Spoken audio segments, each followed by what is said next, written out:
In this episode, we move into a topic that helps organizations notice trouble before it becomes obvious, and also helps them judge whether their safeguards are staying healthy enough to do the job they were designed to do.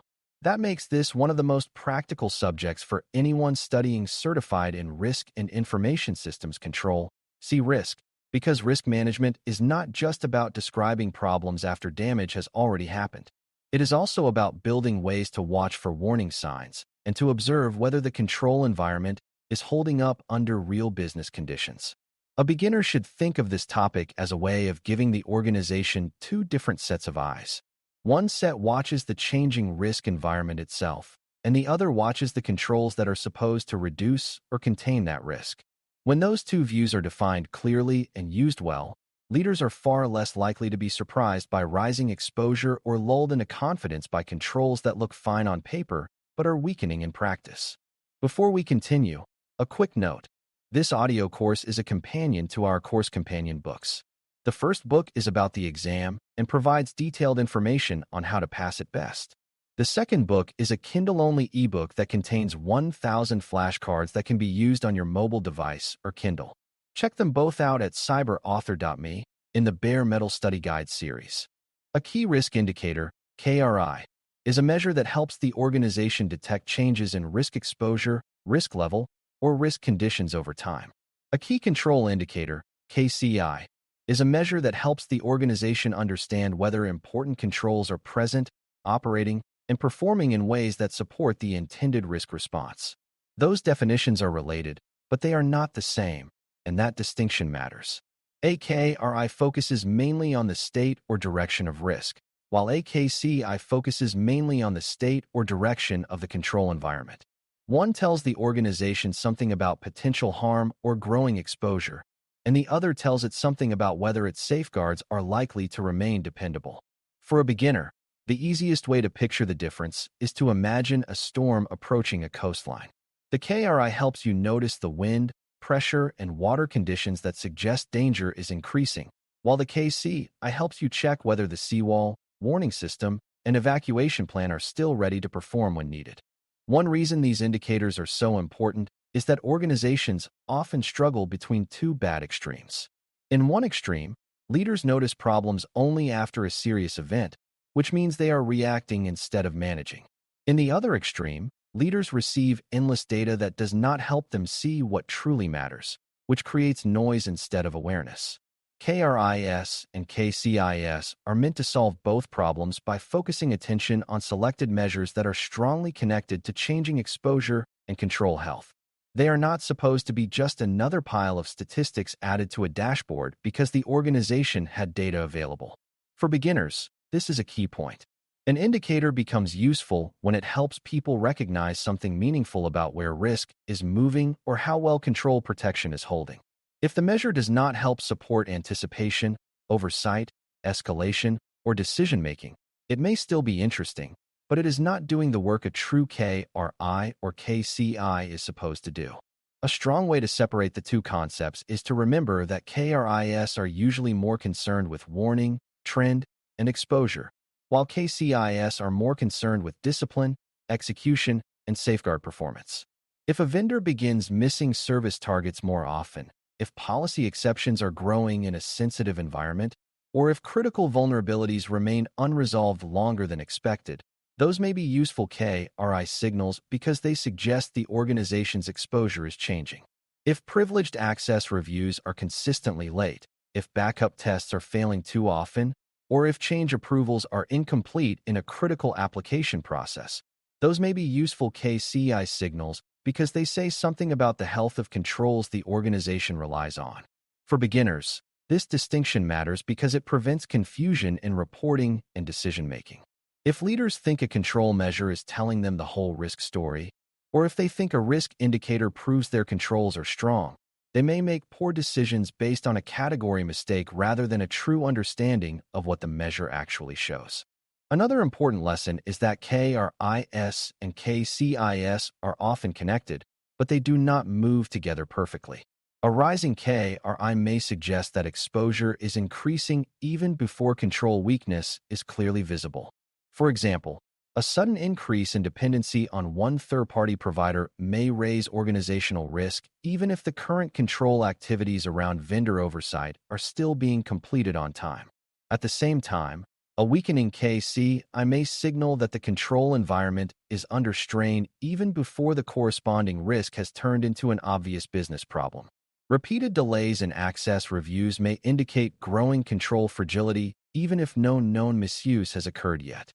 For beginners, this is a very useful idea because it shows why mature organizations watch both kinds of indicators at the same time. If they watched only KRIs, they might miss early control deterioration. If they watched only KCIs, they might miss broader shifts in the environment that are changing exposure even when the control team is still performing expected activities. Defining a good KRI starts with a clear understanding of the risk the organization wants to observe more effectively. That means the risk should be described well enough that people know what kind of change would matter and why. A vague risk statement will usually lead to a vague indicator. If the concern is about third-party service interruption affecting customer operations, the organization needs indicators tied to dependency, stability, service performance, issue growth, or concentration rather than a random selection of technical data points that happen to be available. A good KRI should also provide some warning value. It should help the organization notice that risk is increasing, becoming more concentrated, or moving closer to unacceptable territory before the worst outcome has fully arrived. For beginners, this is one of the most practical rules in the topic. A KRI is strongest when it is linked directly to an important risk and when movement in that indicator tells leaders something useful soon enough that they can still make a decision, increase oversight, or change priorities while time remains to influence the outcome. Defining a good KCI begins with a similarly clear understanding of the control objective and the control activity or condition that matters most. If the organization wants to know whether a specific control is healthy, it has to define what healthy means in that context. Does it mean the control is performed on time, performed completely, performed accurately, supported by reliable evidence, or producing the intended outcome with acceptable consistency? Depending on the control, several of those dimensions may matter at once. AKCI should therefore reflect the part of control performance that most helps leaders judge whether the safeguard can still be trusted. For beginners, this is an important difference from more general operational reporting. AKCI is not just tracking whether a team stayed busy. It is tracking whether a control that matters to risk reduction is being executed with enough reliability and quality to continue supporting the organization's broader control strategy. If it fails to answer that question, it may still be a process metric, but it is not yet a strong KCI. A common mistake is choosing indicators because they are easy to measure instead of because they are meaningful. Organizations often have many available counts, timestamps, and status fields, so there is a natural temptation to build KRIs and KCIs out of whatever information sits closest at hand. That can produce measures that look precise, but reveal very little about changing exposure or control effectiveness. Counting the number of reports produced in a quarter may be easy, but it is rarely a meaningful KCI. Tracking how many meetings a team held tells very little about whether risk conditions are worsening. For beginners, this is a vital caution because good indicators require discipline and selection. The best question is not what can we measure quickly. The better question is what measure would genuinely help leaders detect a meaningful shift in exposure or in control health. When organizations choose indicators for convenience rather than relevance, they often create reporting that looks mature while actually drawing attention away from the few signals that deserve serious focus. Thresholds and trigger points make indicators actionable rather than merely descriptive. A KRI or KCI becomes much more useful when the organization defines what level is normal, what level deserves concern, and what level requires escalation or response. If exception volume in a critical process begins rising, the organization should know at what point the trend crosses into territory that requires leadership review. If a key control is performed late beyond an agreed tolerance, managers should know whether that delay is within expected variation or whether it signals real weakness. For beginners, this is one of the most important parts of utilizing indicators well. A number by itself can start a conversation, but a number tied to a threshold supports clearer judgment and faster action. Strong thresholds are not chosen randomly. They should reflect business impact, risk appetite, regulatory sensitivity, operational tolerance, and past experience, so the organization is less likely to overreact to minor fluctuation or underreact to dangerous deterioration. KRIs are especially valuable when they help identify trend and direction rather than just static condition. Risk rarely stays still, and many important exposures grow gradually through accumulation, concentration, delay, and normalization of weak practices. If leaders look only at a single moment in time, they may miss that the environment is quietly worsening month after month. A good KRI can show whether unresolved high-risk issues are increasing, whether third-party dependency is deepening, whether privileged access exceptions are becoming more common, or whether business processes are becoming more reliant on fragile systems. For beginners, this matters because it shows how indicators support foresight. A KRI is not most useful when it merely confirms what everyone already knows after the problem is obvious. It is most useful when it reveals movement early enough to prompt questions, reassessment, or intervention. That forward-looking quality is one of the main reasons organizations invest in KRI design at all. They are trying to shrink the distance between rising exposure and leadership awareness. KCIs are especially valuable when they help the organization detect drift in its control environment. Many controls do not fail suddenly in a dramatic way. They weaken over time because reviews become rushed, evidence becomes incomplete, staff turnover increases, business pressure encourages shortcuts, or old exceptions quietly become part of ordinary operating behavior. A good KCI can reveal that weakening before it results in a major incident or audit failure. It may show increasing control delays, repeated failures in evidence quality, declining completion rates for required reviews, or inconsistent performance across business units that were once aligned. For beginners, this is a powerful idea because it explains why control monitoring is not just an administrative activity. If the organization can spot drift early, it can fix training, simplify process design, clarify ownership, or add oversight before the weakened control becomes a larger exposure.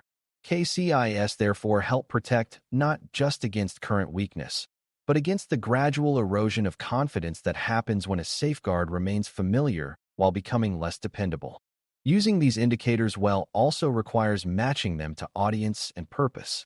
Senior leadership often needs a smaller number of higher-level KRIs and KCIs that reveal meaningful movement in risk and control conditions without overwhelming them with operational detail. Process owners and managers may need more granular indicators that show where delays, failures, or exceptions are concentrated and what action is required next. The same measure may also need different explanation depending on who receives it. A board may need to know that vendor concentration risk is rising and how that could affect resilience, while an operational team may need to know which providers are driving the trend and what review steps are overdue. For beginners, this shows that utilization is about more than calculating indicators. It is also about communication. An excellent KRI or KCI can still fail if it is delivered in the wrong form, without context, or at the wrong level of detail for the people expected to act on it. Another critical part of utilization is validation. An indicator should not be trusted just because it appears consistently on a dashboard or scorecard.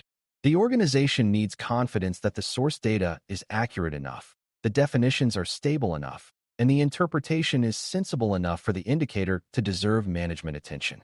A KRI that appears to show reduced risk may actually reflect delayed reporting or changed classification rules. A KCI that suggests strong control completion may hide the fact that reviews are being rushed with weak supporting evidence. For beginners, validation is what keeps indicators from becoming polished versions of misunderstanding. Strong programs review the data behind the measures, reconcile differences across sources, test samples where needed, and challenge whether the indicator still means what leaders think it means. That discipline matters because indicators influence decisions about prioritization, escalation, investment, and risk acceptance. If the indicator is weak, the decision may be weak too, even if everyone involved feels confident because the number looked stable. A useful example can make the difference between these ideas much clearer. Imagine an organization relies heavily on a cloud-based vendor for a customer-facing service. A KRI might track the frequency and severity of service interruptions, the concentration of critical workloads in that vendor, or the volume of unresolved vendor issues affecting availability. Those measures help show whether organizational exposure tied to that relationship is increasing. A KCI, by contrast, might track whether vendor performance reviews are completed on schedule, whether required assurance evidence is collected on time, or whether third-party issue remediation actions are being closed within expected windows. Those measures help show whether the controls around that vendor relationship are still functioning properly. For a beginner, this example shows how the two categories work together. The KRI tells the organization something about the risk landscape around the vendor, while the KCI tells it whether its oversight controls remain healthy enough to manage that landscape effectively. Both views are necessary if leadership wants a realistic picture. A final practical lesson is that KRIs and KCIs should lead to conversation and action rather than simply filling space on reports.